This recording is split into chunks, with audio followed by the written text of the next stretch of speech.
Lorsque l'homme est donc descendu du ciel pour vivre sur terre, le Fils et son Père avaient déjà mis tous les fondements de la terre, avaient déjà tout fixé, avaient déjà tout défini, avaient déjà déclaré ce qu'il faut, avaient déjà partagé tout ce qu'il faut pour que la terre soit exactement comme elle est aujourd'hui. Mais une chose que personne ne peut comprendre, puisque c'est mon Père qui veut la révéler aujourd'hui. Les hommes qui descendent donc ne viennent pas parce qu'ils veulent, mais viennent parce que le Créateur a permis qu'ils descendent, vu qu'ils ne savent même pas comment faire pour venir au monde. Ils ne savent même pas qu'il y a un corps préparé pour les recevoir. Ils ne savent même pas réellement qui ils sont. Voilà pourquoi il a donc essayé de catégorifier les hommes qui viennent sur terre. La première catégorie qui vient sur terre, c'est juste les sacrificateurs.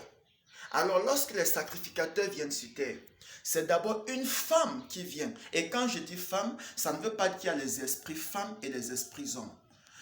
L'esprit n'a pas de genre. Il n'y a pas que l'esprit en haut est garçon, il y a esprit fille. C'est quand l'esprit descend, il trouve le corps. Si le corps est garçon, il est garçon. Si le corps est femme, il est femme. Donc voilà comme ça se passe. Donc du coup, le premier esprit qui vient entrer dans un corps de femme. Et c'est elle qu'on a appelée ici Isis, que l'Église a appelée Ève. Donc je viens dire, si vous avez décidé d'en suivre cette chaîne, rassurez-vous que je suis en train de vous donner toutes les révélations du commencement avant d'avancer, puisque je vais vous guérir de tout problème dans vos vies, que ce soit mystique, physique ou naturel. Maintenant, dans les problèmes physiques, il y a le karma qui est, et je ne guéris pas le karma. Donc il y a des problèmes physiques que vous pouvez avoir et que moi je ne peux pas guérir parce que c'est le karma. Le karma est la conséquence du mal que vous avez fait et que moi je ne peux pas guérir cela. Lorsque vous posez un péché dans la vie de quelqu'un, ça laisse sur vous une condamnation. Donc vous êtes sous la loi. La loi vous tient maintenant. La loi que le Fils et le Père ont pris soin de fixer avant que les hommes ne commencent à venir sur terre. Voilà pourquoi le Fils peut vivre avec la loi sans jamais l'enfreindre, vu qu'il connaît tous les fondements. Maintenant, il n'y a que les hommes qui ne savent pas. Et comme ils ne savent pas donc comment vivre, le Père leur a dit avant de les envoyer sur terre par le Fils, allez, ne péchez point. Lorsque vous posez un mal dans la vie de quelqu'un, cela vous sera retourné au centuple. Ok, je viens. On parlera de ça plus tard. Donc, a dit que lorsqu'ils viennent donc, le péché, ça leur retient ici. Mais avant ça, lorsque la première femme descend, dont le premier être descend et c'est une femme, celle qu'on a appelée Isis, elle vient être l'épouse. Non, il n'y a pas d'épouse en ce moment. Elle vient devenir la femme. Oui.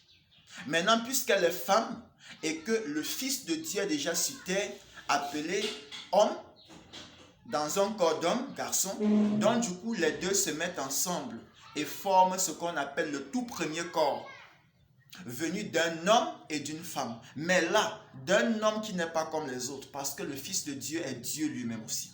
Je n'ai pas dit qu'il est le Dieu créateur. Il a la même nature que son Père. Ne confondez pas. Voilà. Donc du coup, les deux forment le tout premier corps et fait descendre donc maintenant le premier sacrificateur, garçon. Et c'est ainsi qu'ils ont fait descendre tous les sacrificateurs d'abord. Et ensuite, ils ont continué en faisant descendre. Les sacrificateurs maintenant, entre eux, ont commencé à procréer eux aussi à leur tour et fait descendre les voyants. Donc ceux que le Fils, dans ceux que Osiris et Isis font descendre ne sont que les sacrificateurs. Et le nombre, je ne l'ai défini pas encore. Maintenant, il y a le nombre, c'est arrêté, mais je ne dis pas encore. Les sacrificateurs dont ayant atteint le nombre font aussi venir les hommes dont forment des corps, dont se mettent ensemble. Vous comprenez ce que je dis? Et font descendre aussi à leur tour maintenant, rien que les voyants qu'on a aussi appelés prophètes. Lorsqu'ils ont atteint le nombre de voyants défini, c'était bon. Ces voyants maintenant se mettant ensemble ont fait descendre les autres voyants qu'on a appelés les voyants de Baal. Ça veut donc dire, j'ai essayé de déclasser pour qu'on comprenne un peu. À côté maintenant, ceux-là quand ils viennent au monde, quand leur nombre est atteint, ils font maintenant venir les hommes simples. Voilà donc ce que je pourrais vous dire ce matin. La suite, c'est dans la prochaine vidéo. Excellente journée à vous.